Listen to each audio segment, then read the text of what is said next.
Lola. Today I'm going to be discussing the organic valuation of Apple company, which is a hypothetical case where Apple is only dependent on the equity of the business itself and its retained funds instead of external borrowings and bank loans. So to start, I needed to adjust by trial and error the growth rate percentages to make the cumulative additional funds needed is to 0%. I reached percentages of 9.8% sales growth for 2015. As for 2016 to 2019, the percentage was the same of 7%.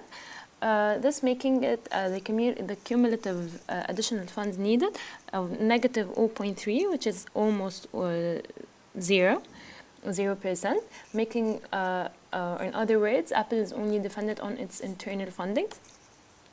So I started to calculate WACC again for the new hypothetical case by applying the same rule I applied in the past presentation. But this time I got WACC of 12.984%, which is much higher than the other one.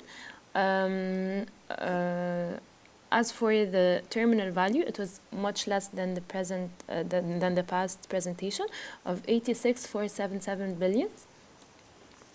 So, and these are the formulas I'm going to be using as well. And for some estimations I needed for this hypothetical case, I estimated that the growth rate is normal than the original, which was 2.66. I assumed it's going to be 1.66.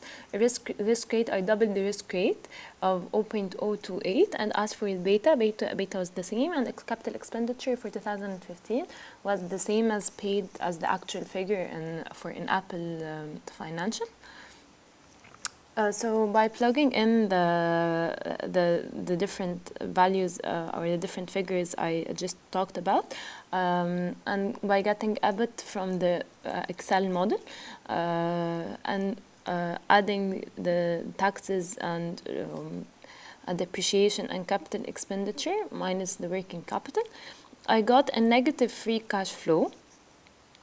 And by adding all together to get the present, and then I calculated the terminal value, which was double the number as well, but in negative, and I discounted the cash flow to reach the present value of Apple in this hypothetical case, which was negative 420 billion.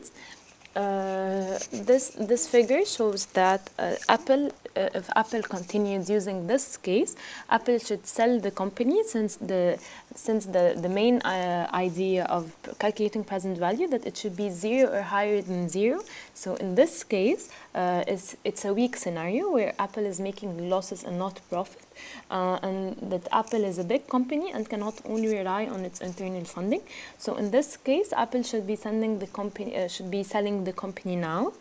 As for the terminal, as for the Apple valuation, by adding the terminal value to the present value, it has the total of negative 4,684 billion, which I said it's a huge number, since we're adding the PV residuals as to it, or the terminal value to it, which is a huge number, and that's normally twice or 3 times the present value, since it takes into consideration the value of Apple till it closes. So as for the conclusions, the WACC has turned out to be 12.98%, which is way higher than 9.78, which is the actual WACC for 2015. This increase in WACC denotes that there is a decrease in valuation and increase in risk. So the increase in WACC makes sense.